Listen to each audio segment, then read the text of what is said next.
Okay, this is Johnny Boy Boxing at Fight Hype. We have one of the best trainers in the game with us today, Coach Andre Rozier. Trained a lot of world champions. Coach, how are you feeling today? Oh man, what the deal? What the deal? What the deal? Johnny, it's time to rock that roll. We're going to talk some boxing. We're going to talk about what's been going on, what will be going on, and get some opinions about it. Absolutely. Now, you got some exciting news coming out of your camp about a certain fighter making a comeback. I'll let you talk to the fans about that. Yes, yes. On February 23rd at King's Theater on Flatbush Avenue, Saddam Ali is making his comeback. And I'm really excited about it. It's been 5 years.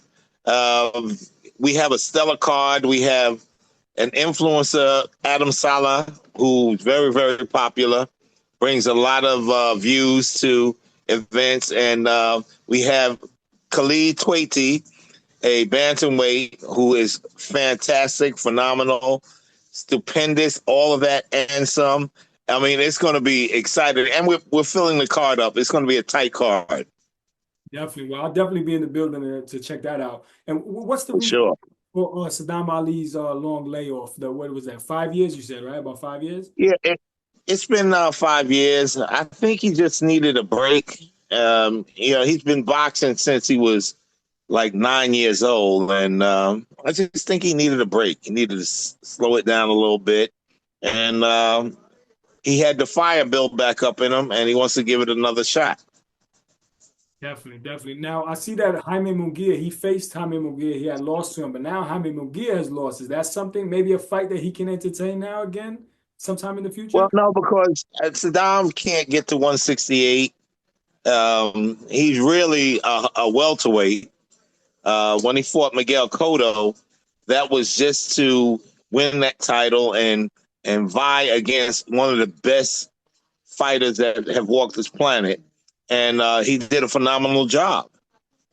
Absolutely, that was an impressive win. So he'll be fighting at welterweight now. Well, he's going to be at 54 for this one. Well, we're going to get down to welterweight, Oh, one okay. step at a time. It's been 5 years, and he's been eating a whole lot of China food. Yeah, definitely, definitely. He was enjoying himself on the layoff, right? Exactly, exactly. He he became a husband and a father, and he needed some my time, and he had it.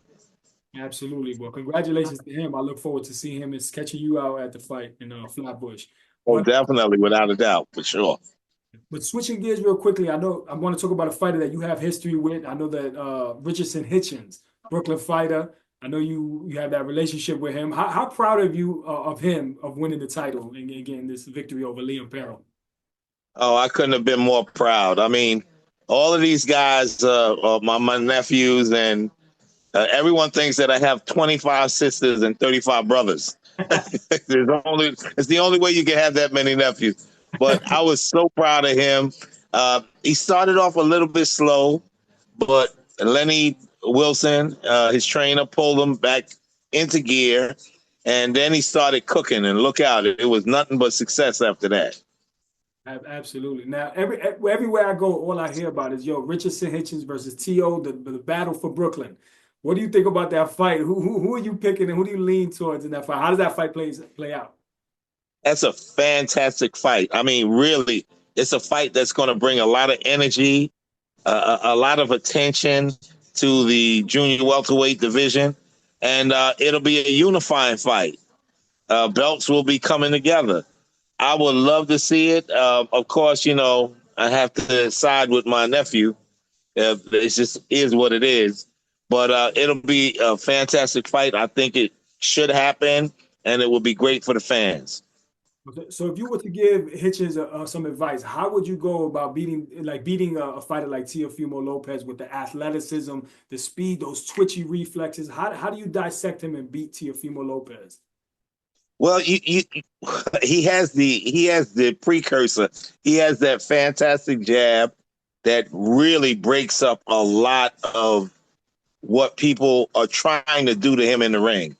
And once it gets going, look out, it's trouble. Absolutely. Now he also has beef with another fighter, Devon Haney, in his weight class or around his weight class, because we don't know what how heavy Devon Haney will be, but they're beefing on social media. How does that fight play out? You know, Devon Haney, I still believe he has the best jab in boxing. We need to see how he performs in his comeback, coming off the the loss from Ryan Garcia. But how do you see that fight playing out? Is it perfect time, being that Devon Haney might not be the he might be damaged goods and he's not the same fighter? Well, let me tell you something. We've had experience. They sparred against each other, and I'll tell you a quick story. When we went to Las Vegas, we had two sparring sessions. The first sparring session, Devin did a good job. If I had to say anything, he had the upper hand. The second sparring session, Africa did a good job. He definitely had the upper hand. So it was to and fro, two really great jabbers working against each other, setting up quick shots and everything else. And it was it was great. I mean, honestly, we had a moment where Africa, he likes to chide and mouth off a lot. And That's a Brooklyn Bill, thing. That's a Brooklyn thing. it certainly is. And Bill was getting upset. He actually jumped in the ring, and we had to settle everything down because we had a bunch of our guys there and a bunch of his guys there. Like we had Curtis Stevens, my nephew, Anthony Irons, my nephew. We had some killers up in there. I said, "Oh Lord, here we go." Here we go. I said, "Please, we don't need to jump off now." But that would be a great fight. Absolutely. Who do you favor in that? Is Devin Haney the same fighter? Did he leave a piece of his soul in that ring? What do you think? I think he really got roughed up, and you never know what that takes out of a fighter. But if it did, then that would be a hard case for Devin to deal with Africa. Yeah, so you favor Hitchens winning the fight against Devin right now. Right. Absolutely. I certainly do. Okay. Now switching gears real quickly, another fighter you worked with, Edgar Berlanga. Who do you want him to face right now? Everyone I speak to talks about him and Caleb Plant. They have unfinished business after the altercation in Vegas and all the back and forth on social media. Caleb Plant stepped to Fat Joe, one of his friends, with the rapper Fat Joe. Fat Joe's about to risk it all and throw it all away, send his boys to get him.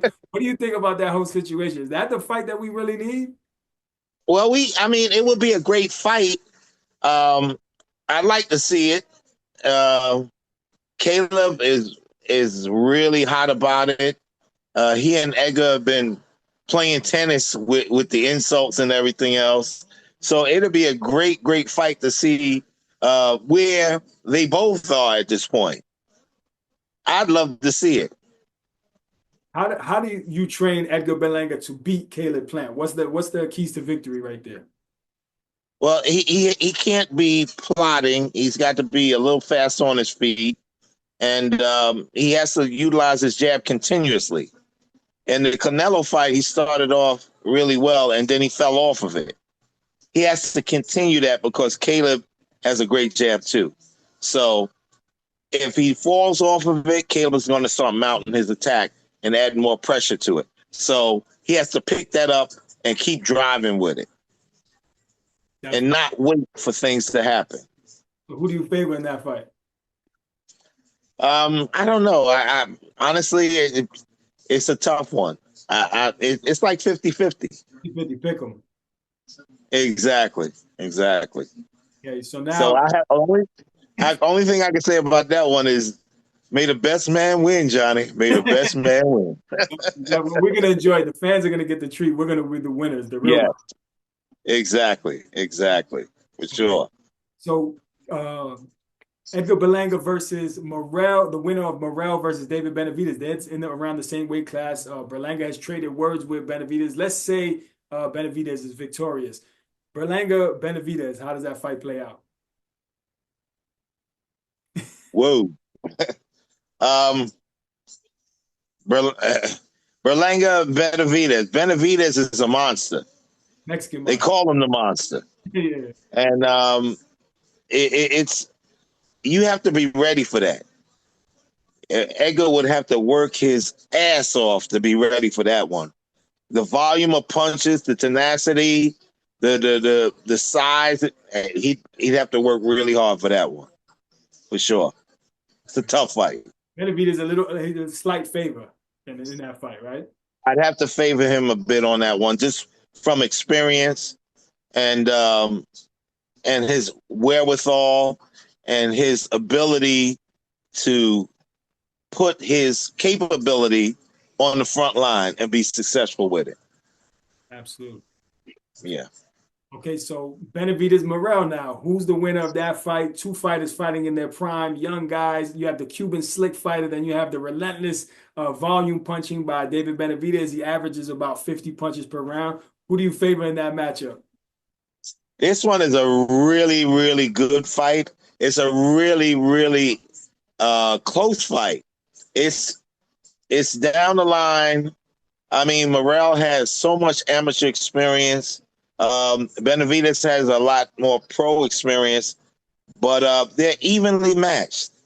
I think Morel is a bigger puncher, and I think his IQ is a bit more than what Benavidez has, just from his Cuban background. But it's a great fight. I mean, I can't wait for February 1st. I'm looking forward to it. Absolutely. I really am. Who you leaning towards, though? You gotta give us someone. Well, if I had to lean towards anybody, even though I think it's down the middle, I got to lean a little bit more towards Morel, just for his IQ, his boxing upbringing. The Cuban boxing program is fantastically set at creating champions, and I have to side with him on that. Okay, so right now, undisputed champion Artur Beterbiev facing Morel, and let's just say that Morel is victorious against Benavidez. He's facing Artur Beterbiev for all the marbles.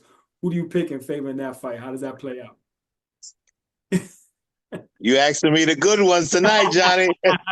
Gotta get the best ones, man. Listen, I'm a big fan of Beterbiev. Big fan. I think even though he's 39 years old, he might be 40 this year. He still works so hard, and he is a crucible. His punches are like cinder blocks. He breaks you down, and then he finishes you up. He and Bivol put on one. I can't wait for the rematch. They put on one hell of a show, and it was really, really close, really close. But now you're talking about the elite of the light heavyweight division. Two men who have been trained from early in their beginnings to be articulate, to be a force to be reckoned with. And I don't think outside of those two, it's going to be tough to find somebody that can beat them. Absolutely. Who wins? Well, I have to go with Beterbiev for the win in the rematch. But I wouldn't be surprised if Bivol spiced it up and came out the champion. Definitely. Now, you spoke about something a little earlier. Canelo Crawford is looking like it's almost done. The money's there. Everything's set up for there. Who wins that fight and how? Who's the favorite? Who you favoring in that fight? I love Terence Crawford, but I got to go with the bigger, stronger, granite-chinned man. I mean, I have to. Canelo is a force of nature, and he's been chilling lately in the ring. Like he knocks these guys down, and then he sort of cruises right through it. It's crazy. It's unbelievable how he just does that. But this is one of those fights that could get him up, like get him like I gotta get ready to do what I gotta do. So. But size matters in my book. It really does, and I just see Canelo being too much of everything for Terence Crawford. And Terence Crawford is a fantastic fighter, but coming from really like way back when he was 35 to 40, 47, and then 54, it's a lot. And then he's not a young guy either. You know, he's getting up there, of course, and that tells also. And he doesn't smoke, drink. He just does what he has to do. But Father Time. Ooh, when he calls your name, you have to answer. So I think it's just a little too much with everything that Canelo is. Absolutely. So a good big man always beats a good little man, similar to Jamel Charlo Always. when he faced Canelo. He moved up 2 weight classes, and it didn't work out too well for him. Exactly. Exactly. I'm seeing that being the case. And like I said, you have to be able to put some hurt on Canelo. Nobody can. So I don't see it happening. Yeah, I really don't. Yeah. Absolutely. Well, But Coach, I'm looking forward to seeing it. I can't wait for it. It's exciting. that's a super fight. And I think Turkey said it's going to be in the States, so we'll definitely be at that event. But what about if Right. it's in Saudi? Will you be willing to go over there for this fight, or? Oh, without a doubt. I'm looking to have somebody on that card too. If I can finagle one of them into the midst of the makeup for the matches, I'm gonna be there. Well, I'm definitely going to see you there because I'm not missing that fight. No, we can't. We can't. That's for sure. Absolutely. Well, Coach Andre Rozier, one of the greatest coaches in the game, thank you so much for coming on the show at Fight Hype. We appreciate your time, and we're going to get at you soon. It's Johnny Boy Boxing at Fight Hype. Anytime, any day, Johnny Boy. You know I'm here. I'm running through a bunch of things because we have fights coming up, but it's never too busy for me to give you time and let's talk boxing. You already know. Salute, Coach.